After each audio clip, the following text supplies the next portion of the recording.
Ethical dilemmas are not only faced in the public organizations, but it is also there in private organizations.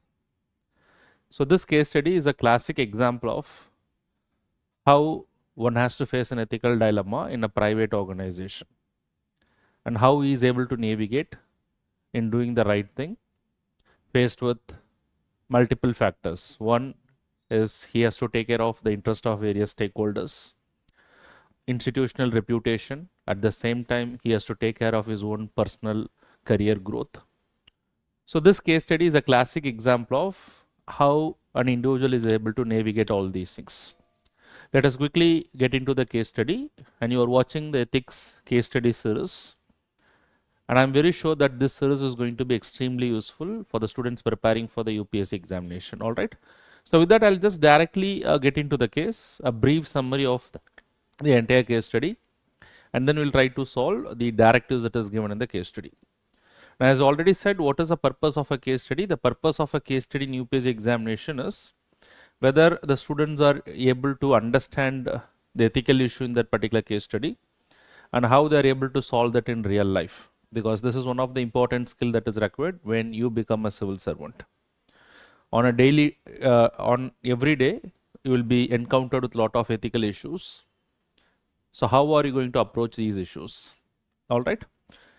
So this case study, if you see here, it is about a principal, a vice principal in a town in a particular part of the country, a mid-sized town. And recently the principal has retired. So there are talking among the management that the vice principal could succeed and become the principal of the college. Under such a circumstances, on a day when the examination is conducted in the educational institution, it was found by the flying squad that two students have engaged in the unfair practices in the examination. And the issue is more serious because one of the senior lecturer in the same institution has helped these students.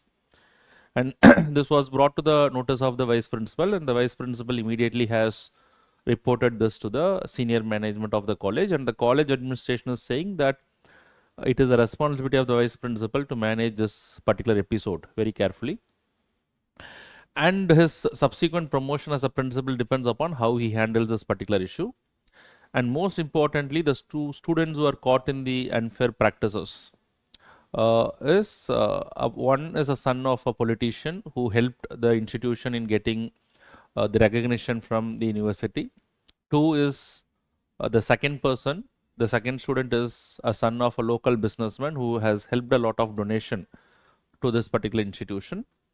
And the senior faculty who helped the students in the unfair practices was also found to be close to the management, the college management. Now, this is under such a circumstances, the vice principal also comes to know that the other students and the students union are protesting against these unfair practices. So, under such a circumstance, there are directives that is given in the question. So, as the student appearing for the examination, you should answer strictly to the directives. But if you see this particular case, this case is very clear that as a vice principal, so this is not given explicitly, it is a government organization, but whether be it a part of a government or a private organization, on a day-to-day basis, we'll have to face a lot of ethical dilemmas. The ethical dilemma here, say for example, is the vice principal, whether he has to ensure the fairness and justice on one side or to protect the reputation of the institution. And the second dilemma could be that his own career progression is at stake. So, will he take care of his own career progression or he'll do the right thing as per the ethical principles? So, in a way, he has to navigate through all these dilemmas and decide the right thing.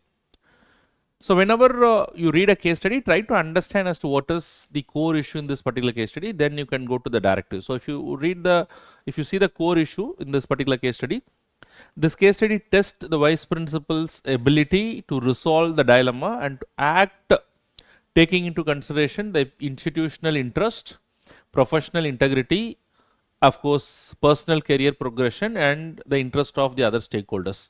So, the other stakeholders here includes the students community at large, the general public, because students after they get educated, they are going to serve the public in one or the other way.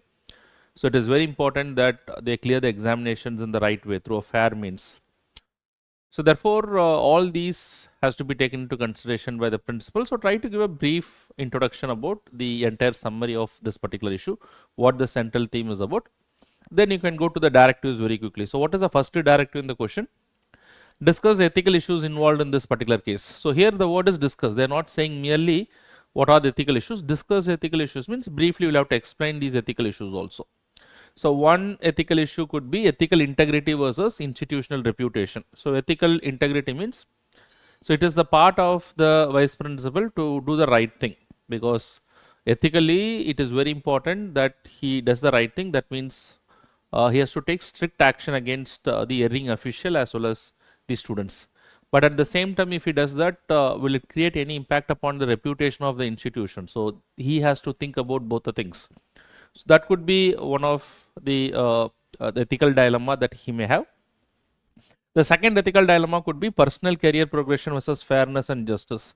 Personal career progression means that the management has already hinted that if he handles this sensitive issue carefully, he may be promoted as a principal. But at the same time, is it important for him to get promoted, or is it also important to ensure justice in the entire episode? Now, justice and fairness means the people who have done the wrong thing has to be punished, and justice has to be ensured to the people who got affected, the other students who are doing the right thing, or the other students who have written the examination by following the fair rules, and there are few students who violated, and particular senior faculty who helped them to break the rules. So therefore, justice has to be ensured. But if justice is ensured, the management might be angry. So this is again an ethical dilemma. Abuse of power and rule of law. If you see that the vice principal has got the authority and the management has given him the full control, so there is a possibility he can abuse the power. Whether he'll abuse the power or he'll follow the rule of law. So this is again an ethical dilemma. So you try to bring out certain ethical dilemmas. Here in this particular case, a brief explanation of that is also required, because the word that is used is discuss. They have not said only identify the ethical issues. They use the word discuss the ethical issues. So please note the various key directives that is given in the case studies. All right. So once you briefly discuss that, come to the next directive. Critically examine. So critically examine means again you'll have to dig deeper into that particular issue. Critically examine the options available. So here not only saying what are the options available, critically examine these options. That means you'll have to discuss the pros and cons also. With you as a vice principal, what option will you adopt and why? So you should also give which option is the best option, and every option you should analyze the pros and cons, because the word that is used is critically examine. So there are multiple options that may be available. So here whatever I given is just an indication as to how you can approach these case studies. So first is cover up the entire unethical practice. So as a vice principal, he can cover up the entire unethical practice that has happened as per the management directive, because the management will be happy here, and persuade the students union to leave the matter as it will affect the reputation of the institution. So he's trying to cover up the entire episode on the one hand, and also he's trying to manage the students union who are protesting, because he is convincing the students union that it will affect the reputation of the institution, which can also affect them in the future, because they have to look for jobs and all those things. So this is the way that he is trying to do it. Now what could be the advantage? The management will be happy, the students will be happy, the two individuals, the politician and the businessman may be happy, the senior lecturer may be happy. But however, on the other hand, if you see that it does not amount to fairness and justice, it does not amount to the ethical and moral standards. So it is a clear breach of the ethical principles. So and of course, the advantage side you can still write that because our management is happy, that the personal progression of the vice principal can be guaranteed, but definitely it is not a right thing. So there is a crisis of conscience on the part of the individuals. So, all right. So these are all the positives and negatives in this case. Second option to the vice principal is that he could report the case honestly and take action. So he could report the case honestly to the university and take action as per the relevant rules in line with professional integrity and ethical principles. So what are the advantages of this? So here he tried to ensure fairness and justice to the affected students. This is what is expected as a part of his professional duties in line with his professional integrity. This is also in line with the ethical principles. So morally, he would be a free man. but at the same time he is risking probably his personal career with this particular institution. The management may not be happy. It may bring some bad damage to the reputation. But again, he could convince the management saying that in the longer run it is better, because in the longer run only these things are going to prevail over a period of time. So these are all the pros and cons. Now the third thing is persuade the flying squad and initiate internal inquiry against the students and the senior staff engaged in the unfair practices. So here he is not reporting the the matter to the university. Probably he is trying to convince the flying squad not to report this matter. Now we will take internal action against them. Now this particular option is not a completely correct option, but it is also not completely, I can say, although it is wrong, but it is not a completely right one. So this is somewhere he is trying to balance between the interest of the management and of course trying to balance between the interest of the other students as well. But however, this is definitely not the right option, but the advantage could be that he can somehow prevent the reputation in the shorter run. Any damage to the reputation of the institution, the management might be happy, but this does not amount to what is called as fairness and justice, and definitely it is in breach of the ethical principles. Now the third thing is he can resign from the post. He immediately submits the resignation because he don't want to handle the issue, because he feels on the one hand managing the entire episode without reporting to the university would amount to the breach of the moral principles, and at the same time if he does these things it can amount to bringing bad reputation to the organization. So he doesn't want to engage in both of these things. But again, in this case, it is not going to help anyone, because as long as you are part of the institution, you will have to do the right thing, and you should not be afraid of doing something which is part of your line of duty.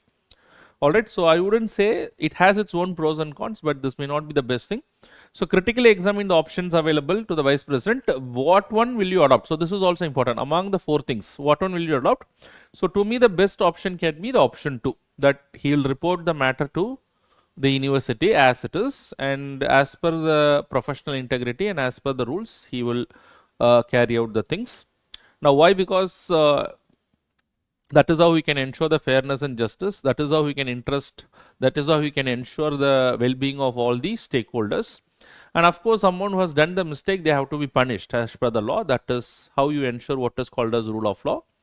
And at the same time, we can convince the management saying that this will not bring bad reputation, rather it can enhance the reputation of the organization if things are carried forward. If the news is spread that the management will not fear from acting against the illegal practices, even on the part of the students, even if they are belonging to some influential family. So these are all the things that can add only to the reputation of the organization in the eyes of the common man. So this is a way that he can persuade the management. All right. So definitely option 2 could be the best option among the various options. Now in this way, you should approach the case studies and try to apply as much as possible the different words. In fact, how you can differentiate from one case study to another case study is to what extent the vocabulary is little different from one case study to another case study, and that is exactly what I am trying to do. Otherwise, you don't have to follow the same format, but try to understand as to what is the core issue, and accordingly you can little differentiate these vocabularies, and in this way you will be able to do extremely well in the case study approaches. All right. So with that, I'll wind up this particular case study, and we'll meet with the next case study in the next session. Thank you very much, and all the very best.